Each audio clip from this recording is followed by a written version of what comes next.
안녕하십니까? 안녕하세요. 안녕하세요. 진호씨 TV입니다. 영상으로 오랜만에 찾아뵙습니다. 한 1년 정도 쉬었던 것 같아요. 제가 이제 낚시 쪽에서 이루어야 될 꿈과 목표가 있어서 여러분들을 자주 찾아뵙지 못해서 네. 대단히 죄송합니다. 그래서 과거에 그냥 정보성, 이제 낚시에 관한 정보성으로 이제 영상을 촬영을 많이 했었는데, 그것과 더불어서 여러 가지 이제 모습들을 좀 많이 보여드리려고 좀 기획을 했어요. 그리고 원래 이제 혼자 주로 진행을 했었는데, 여기 우리 김종엽님, 네, 안녕하십니까. 네. 같이 이제 출연을 하기로 했습니다. 그래서, 좀 같이 이제 낚시를 하는 동생인데, 낚시에 대한 열정도 아주 좋고, 궁금한 것들도 많고, 그래서 제가 혼자 진행하는 것보다 같이 이렇게 촬영을 하면은, 다양한 생각도 공유할 수 있고, 또 제가 알지 못했던 그런 부분에 대해서도 또 하나씩 깨우쳐 갈 수 있다고 생각을 해서 같이 촬영을 하게 됐습니다. 앞으로 저희 둘의 영상 많이 기대를 해주시고요. 자, 오늘 이야기 나눠볼 주제는 바로 릴의 바디, 특히 바디의 소재에 관한 이야기를 다뤄보려고 해요. 자, 여기 보시면은 제가 오늘 릴 두 가지, 비교할 릴 두 가지를 가지고 왔어요. 어때요? 네, 좀 제가 잘 아는 그런 모델이죠. 그쵸. 네. 자, 이제 이 바디의 그 특성과 소재에 따라서 어떤 차이가 있고 어떤 릴을 선택을 해서 사용을 하면 좋은지 여기에 대해서 한번 이야기를 나누어 보겠습니다. 자, 요런 릴 어떠신가요? 고급스럽지만 네. 약간 무겁죠. 네, 저한테는 네, 느낌이. 그쵸. 그래서 약간 이런 경량성 있어 보이는 애들을 사용을 하고 싶은데 네. 얘를 굳이 사용해야 되는 이유가 있는지. 그렇죠. 우리가 낚시를 하게 되면은 이런 릴로도 충분히 고기를 잡을 수 있는데 굳이 이제 이런 릴들을 사용해서 낚시를 하는 이유가 무엇이 있는가? 이게 되게 궁금할 거예요, 네. 초보자들. 그리고 이거 값이 또 만만치가 않아요, 비싸요. 실질적으로. 자, 네. 이 릴 같은 경우에는 이제 메탈 바디로 이루어져 있어요. 아주 단단하죠. 자, 이 메탈 바디의 특징 같은 경우에는, 자, 우리가 이제 낚시를 하다 보면은 큰 대상어가 걸렸을 때 여기 과부하가 걸립니다. 힘이 이제 크게 걸리죠. 이 힘이 크게 걸리면은 이 바디가 뒤틀려요. 실질적으로. 상당히 뒤틀립니다. 그러면 이 바디가 뒤틀렸다 그러면은 어떤 현상이 벌어지냐? 혹시 이 릴 안에 있는 부품들을 분해해 본 적 있나요? 뭐 톱니바퀴 많은 건 봤습니다. 네, 그렇죠. 아주 정교하게 제작된 기어들과 부품들이 빼곡하게 들어있어요. 네. 잘못했다가는 다시 조립을 못해요. 네, 못했어요. 그 정도로 조그만 거 막 튀어나가기도 하고 아주 그렇게 정밀하게 제작된 제품이에요. 그렇기 때문에 이 정밀하게 딱딱딱딱 맞춰져 있는 그런 부품들이 바디가 뒤틀린다라고 한번 생각을 해보세요. 어떻게 되겠어요? 생각하기도 싫은데. 네, 갈리겠죠? 막 이렇게 비틀어져서 그런 상태에서 리트리브를 한다. 마구마구 갈려나갑니다.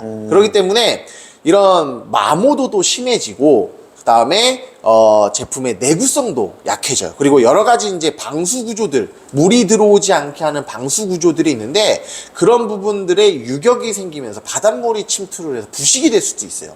그래서 이 바디의 강성을 상당히 중요하게 생각을 합니다. 그래서 이런 메탈 소재의 바디를 릴 같은 경우에는 강성, 뒤틀림에 대한 강성이 매우 좋기 때문에 우리가 큰 대물을 걸거나 이럴 때 상당히 유용하게 쓸 수도 있고요. 그 다음에 뒤틀림이 적기 때문에 내구성이 좋습니다. 오래오래 똑같은 느낌으로 리트리브의 감도를 살릴 수가 있고 낚시에 즐거움을 줄 수가 있어요. 50만원, 60만원 주고 이렇게 좋은 릴을 샀는데 네. 뭐 서너 번 출조하고 서걱서걱 삐걱삐걱 뿌드득거린다. 상당히 화가 나겠죠? 그쵸. 그렇죠? 그렇기 때문에 이 바디의 강성이 주는 그런 마모도, 그 다음에 내구성 이런 부분들은 상당히 이점이라고 볼 수가 있어요. 근데 반면에 이렇게 플라스틱 수지로 만들어진 바디 같은 경우에는 뒤틀립니다. 오씨, 제가 지금 뒤틀어 보니까 뒤틀려질 것도 같아요. 장난감 같아요, 막 느낌이. 그쵸? 보실 거면 좋겠어요. 그래서 이런 일들 같은 경우에는 순간적으로 강한 힘을 받았을 때 이런 메탈 바디 릴보다 바디가 비틀어질 가능성이 상당히 크고 그 상태에서 리트리브 랜딩을 한다 그러면은 이 기어가 많이 마모될 수가 있어요. 자, 이런 현상들을 단적으로 찾아볼 수 있는 예가 있어요. 어디서? 자, 여기 제가 이제 릴 하나 갖고 왔는데 아주 저렴하게 중국에서 생긴 건 예쁘게 생겼어. 가져올 수 있어요. 돌려보면요, 좋아요. 알리캠산. 부드러워. 지금 이게 쇼크리드가 감겨서 따다닥 소리가 나는 거지. 실제로 감아보면은 오, 상당히 부드럽네. 이거 우엔인데도 뭐 저는 좌엔인데 이런 느낌 좋아요. 그래서 부드러운데요? 그러니까 이제 사람들이 이거 굳이 이렇게 비싼 일 사느니 이런 일을 사면 안 될까? 이거 좋은 것 같은데. 예. 처음에 샀을 때 그때 좋아요.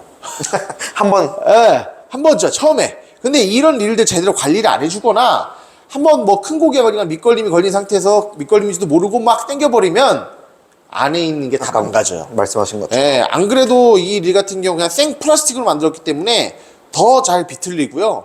이 안에 있는 기어도 아주 저가품이기 때문에 다 플라스틱으로, 내구성이 아주 떨어지는 플라스틱으로 만들었어요. 그렇기 때문에 한번 기어가 비틀린 상태에서 억지로 한번 릴링을 한번 하면은 그냥 기어 뾰족뾰족한 게 다 둥글둥글하게 다 나무가 돼버리는 거죠. 뭉그러지고 야만한다 그러죠 우리가. 그런 지경까지 갈 수가 있어요. 그거 뭐 방수 구조 같은 경우에는 또 되어 있지도 않기 때문에 바닷물이 그 상태에서 침투하면은 마모와 부식 때문에 1년이 아니라 한 서너 번을 그 느낌 그대로 사용할 수 있을지 없을지 장담을 못 해요. 그래서 이런 일을 저렴하게 샀지만은 낚싯대마다 매번 사서 갈 거 아니라고 하면은 그 느낌 그대로 유지하기가 힘들어요. 그래서 단적인 또 예를 하나 드리기 위해서 제가 릴을 하나 갖고 왔어요. 한번 돌려보시겠어요? 느낌 어떤지? 이제는 스피닝이네요. 네, 스피닝입니다. 스피닝 릴도 마찬가지예요. 어때요? 부드럽죠? 네, 부드러워요. 이 정도 부드럽게 돌아가면은 오볼 술이 맡길 것 같아요? 아니요, 안 막힐 것 같아요. 자, 이 릴 같은 경우에는 반포드 릴이에요. 제가 4년 정도 썼나? 지금 이제 작년에 신제품이 나와서 이제 풀체인지가 됐는데, 이 전 모델, 반포드 모델. 제가 이거를 출시 직후에 바로 구매하고 나서 팁런용으로 주로 사용을 했어요. 그럼 저는 팁런 시즌이 되면은 거의 바다에 살고 있는 거 아시잖아요. 그렇죠? 네. 그냥 주구장창 돌렸어요. 막 샤크리 하고 막 주구장창. 근데 오버를 한 번도 안 맡긴 일이에요. 어때요? 감독. 한 번도 술이 안 맡겼어요. 4년 동안요? 네, 베어링 4년 하나도 동안? 안 갈았어 내가. 제 것보다 좋은데. 끝내주죠. 그래서 제가 이제 예전 영상 중에 보면은 이거 세척하는 관리하는 영상도 있었어요. 아, 네네. 그러니까 이제 관리법만 정확하게 지켜서 관리를 해줬는데도 아주 그 부드러운 그런 릴링감. 아니 처음보다는 확실히 좀 무거워졌겠죠. 네, 묵직해졌겠죠. 거슬리는 부분들이 있긴 한데 지금도 뭐 전혀 개의치 않고 사용할 수 있다. 이 정도로 상당히 지금 품질, 그 내구성을 보여주고 있어요. 그래서 신제품 나왔는데 바꿀까 말까 고민할 정도로 상당히 좋습니다. 이거 말고도 트윈파워 XD도 제가 처음 나올 때 샀어요. 그 트윈파워 XD 같은 경우로 제가 슈퍼라이트 지깅을 하죠. 네. 뭐 동해에서 네. 우럭이든 참우럭이든 심지어 부시리, 방어 막 죄다 걸어냅니다. 네. 그래도 그것도 처음 출시되고 나서 받은 후로 제가 한 번도 오버홀을 안 했어요. 그런데 잘 들어가요. 그러니까 그 정도로 고가 릴들이 진짜 뭐 3년, 4년 저희가 관리만 잘해준다고 하면은 3, 4년이 되더라도 그 강성을 유지하기 때문에 그 처음에 그 느낌을 최대한 유지하고 있다라고 생각을 하시면 돼요. 그렇기 때문에 이 바디의 중요성 이제 아시겠나요? 네. 예. 근데 무거워요. 어쩔 수 없어. 근데 무거워지는 대신에 가벼워지게 하면은 그만큼 강성이 떨어지고 그럴 수가 있습니다. 결국엔 용도에 맞게끔 써야 된다. 네, 그렇죠. 그래서 자신의 필드 상황에 맞게끔 주 대상어가 어떤 것이냐에 따라서 이런 것들에 따라서 써주는 게 릴의 강성에 따라서 릴의 그 처의 내구성을 그렇게 좀 지켜가면서 낚시하는 좀 비결이라고 볼 수가 있죠. 강성이 되게 중요하다고 하셨는데 그러면은 여기에 대해서 강성을 좀 높일 수 있는 기술 같은 건 있을까요? 네, 그렇죠.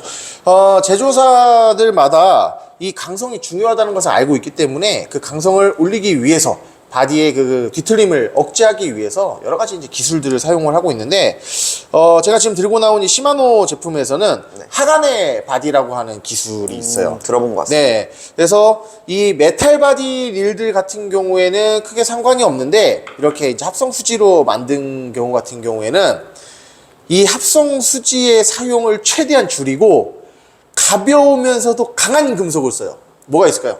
가벼우면서도 강도가 나오는 금속. 합금 종류? 뭐 그렇죠? 우리가 그렇죠. 마그네슘이나 네. 알루미늄 같은 그렇죠. 것들을 합금을 사용을 해서 바디를 가공하는 기술을 씁니다. 우리 알루미늄이라든가 이런 것들은 상당히 가볍잖아요. 그쵸. 그리고 튼튼하죠. 제가 알기로는 항공기 소재로도 쓰이는 그런 그렇죠. 금속들이에요. 네, 알루미늄. 그렇기 때문에 단순히 플라스틱이 아니라 그런 비싼 금속들을 가공을 해서 아주 정밀 가공을 해서 쓰기 때문에 가벼우면서도 뒤틀림에 대한 강성을 최대한 확보했다는 것이 그런 하간의 바디 이제 기술이죠. 그렇기 때문에 그러면 좀 이제 여러분들이 의구심이 풀렸을 거예요. 솔직히 말씀드리면은 이 뭐 오시아 콘퀘스트 릴하고 스틸의 릴하고 가격 차이가 크게 나지 않아요. 메탈 말 그대로 뭐 로우 프로파일형의 뭐 후지 제품인데 네. 요거는 한 지금 60만 원 좀 가나? 네, 그렇죠. 요것도 지금 40만 원이 넘어요, 실질적으로. 그렇죠. 살려고. 이게, 근데 또 출시된 지도 오래됐는데.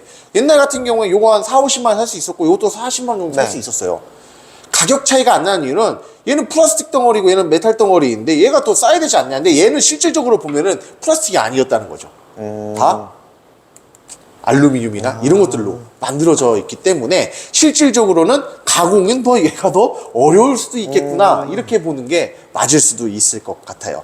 그래서 이 강성을 살리기 위해서 그런 기술들이 사용이 됐고 이 강성 자체를 확보하는 것도 좋은데 그 어쩔 수 없는 그 뒤틀림을 어떻게 피할 수는 없겠죠. 그쵸. 그러니까 그런 것들에 대한 좀 견뎌내는 기술 또는 그 뒤틀림에 의해서 내마모성이 좀 떨어지는 그런 부분들 보완해주기 위한 기술들도 여러 가지가 있어요. 뭐 하간의 바디라든가 또 이제 뭐 이제 이 기어에 대한 그런 접촉 면적이나 강성들을 살려주는 마모도를 줄여주는 이제 기술들도 같이 채용이 되면서 함께 시너지를 내서 최대한 오랫동안 그 내구성을 유지를 해주는 거죠.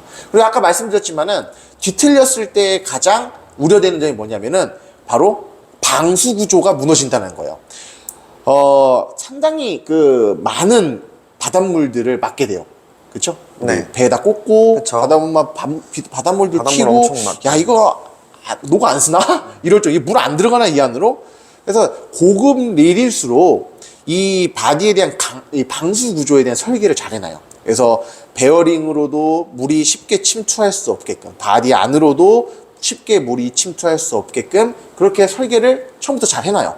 그런 부분들에 대해서도 이 강성을 살려주고 방수 구조를 잘 해주고 함으로써 이 내구성을 좋게 하는 그런 이제 함께 작용을 하게 되는 것이죠. 그래서 실제로 강성을 살리기 위해서 제조사에서는 상당히 많은 노력을 하고 있다는 것을 저도 이제 계속 공부를 해가면서 깨닫고 있습니다. 혹시 소재에 따른 그 추천하실 만한 장르 같은 것들 아니면은 어디에다 쓰여야 되는지 네. 장르를 그렇죠. 좀 알려주실 수 있을까요? 그러면은 고민이 많이 들 거예요. 요건 요것들의 장점이 있고, 요건 요것대로의 장점이 있기 때문에, 나의 낚시에는 그럼 어떤 바디를 선택을 하는 것이 좋을까? 이런 고민들을 많이 하실 거예요. 네. 그러니까 기본적으로, 이런 릴들이 그 여러 가지 기술들을 이용해서 강성을 많이 살렸다고는 하지만은 메탈 바디보다는 못해요, 솔직히. 그렇죠? 그렇기 때문에 이 메탈 바디류들 같은 경우에는 첫 번째, 큰 하중, 부하를 받는 장르. 그게 뭐가 있을까요? 큰 힘을 받는 장르. 아직 큰 걸 안 잡아서 네. 방어, 그렇죠. 방어, 부시리, 부시리 같은 참동. 거. 네. 지깅 장르에서 우리가 회유성 어종들, 힘이 센 회유성 어종들을 잡을 때 메탈 바디 사용하면 좋겠고. 그리고 또 하나 있어요. 우리 문어. 오히려 부시리 방어보다 저는 문어 낚시 같은 거 할 때 이게 더 중요한 것 같아요. 왜냐하면은 부시리 방어 같은 거 할 때는 우리가 펌핑을 해요. 그쵸. 그래서 펌핑 해준 다음에 부하가 안 걸리는 상태에서 감아들이고 로드의 힘으로 당겨주고 감아들이고 하는데 네. 문어는 펌핑을 하면 빠져버릴 확률이 높아요. 그러니까 부하가 걸려있는 상태에서 그냥 뜯어야죠. 릴링을 하기 때문에 큰 하중이 걸려있는 상태에서 리트리브를 해야만 하는 문어 낚시에는 꼭 이 금속 바디. 금속 바디를 써야 되지 않겠나 이런 생각을 해요. 근데 무겁다고들 많이 안 쓰세요. 하지만 오래도록 이렇게 좀 릴을 보호하면서 사용을 하고 싶다라고 하시면은 메탈 바디 릴을 추천을 드립니다. 반대로 장시간 이제 낚시를 해야 되는데 부하는 걸리지 않는 그런 장르에는 당연히 이런 로우 프로파일 형태 이런 릴들을 경량 릴들을 추천을 하게 되는 거죠. 쭈꾸미, 네. 갑오징어 이런 오징어들 같은 경우에는 뭐 우리나라에서 잡히는 게 보면 1kg 넘는 거 거의 없잖아요. 무늬 오징어 그렇죠. 빼고는. 그렇기 때문에 한치. 예, 한치도 뭐 하나에 뭐 500g 하나씩, 정도 네, 뭐 이렇게 되기 가격대가. 때문에 이런 이제 베이트릴 사용을 해서 한 낚시라고 하면은 장시간 낚시를 해야 되거나 또는 릴을 통째로 쥐고 액션을 줘야 되는 거. 우리 아, 한치 낚시 네. 같은 것들 그렇죠? 갑오징어 낚시도 우리가 줘야 돼요. 그렇기 때문에 손목에 대한 부담을 좀 덜 수 있기 때문에 요런 이제 로우 프로파일 형태의 경량화된 릴을 사용을 하는 것이 좋을 것 같습니다. 그럼 참돔, 타이라바 같은 경우에는 타이라바는 보통 우리 랜딩을 할 때 드랙을 꽉 조여놓고 하지 않잖아요. 네, 많이 풀어놓죠. 그래서 어느 정도의 힘이 주어지면은 라인이 풀어지기 때문에 힘이 걸릴래 걸릴 수가 없어요. 그렇죠? 그렇기 때문에 참돔 타이라바 같은 경우에도 이런 경량화된 릴을 추천을 하고요. 그런데 나는 이 타이라바를 할 때, 이 리트리브 할 때 이 느낌이 좋다. 그러면은 이런 메탈 바디 릴도 추천을 합니다. 왜냐? 이런 느낌이 오래오래 가거든요. 왜? 바디의 강성이 좋기 때문에. 그렇기 때문에 자신의 그 취향이라든가 장르에 따라서 이런 선택을 하면은 참 만족감 만족감을 높여서 낚시를 할 수 있을 것 같습니다. 자, 오늘 이 릴 바디의 소재에 따른 이야기를 나눠보셨는데 네. 어떻게 지금까지 이런 것들을 고려하면서 낚시를 좀 하셨었나요? 고려는 하고 했는데 네. 그렇게 썩 많이 고려는 하지 않은 것 같고요. 네. 저는 타이라바 같은 경우에도 릴링감 때문에 이런 금속 릴들을 많이 썼었고 네. 이런 경량성 릴 같은 경우에는 네. 저는 오히려 헤비한 것들을 좀 쓴 것 같아요. 이게 피곤하지 않으려고. 그렇죠. 가벼운 걸 쓰고 싶어서 네. 뭐 우럭 낚시라든지 무거운 것들을 이걸로 좀 그렇죠. 일단은 뭐 내구성이니 뭐니 하더라도 자기가 지금 편할 수 있는 그런 제품을 선택하는 게 맞고요. 근데 이제 좀 더 제한된 그런 경제적인 상황에서 최선의 선택을 하고 싶을 때에는 자신의 그런 장르의 특성 이런 것에 맞춰서 릴을 선택을 해주시면은 처음 느낀 그대로 오래도록 간직을 하면서 재미있는 낚시를 할 수가 있을 것 같습니다. 자, 오늘 릴의 바디의 소재에 관련돼서 이야기를 나눠보았습니다. 아주 유익한 시간이었던 것 같고요. 다음 시간에도 낚시에 관련된 아주 또 유익한 정보, 이야기들 가지고 또 찾아뵙도록 하겠습니다. 질문을 자, 좀 많이 가져도 될 것 같아요. 네, 질문을 많이 해주시면은 시청자분들께서도 상당히 유익하실 거예요. 그렇죠? 네, 그러면 또 다음 편에 뵙도록 하겠습니다. 안녕히 계세요. 감사합니다.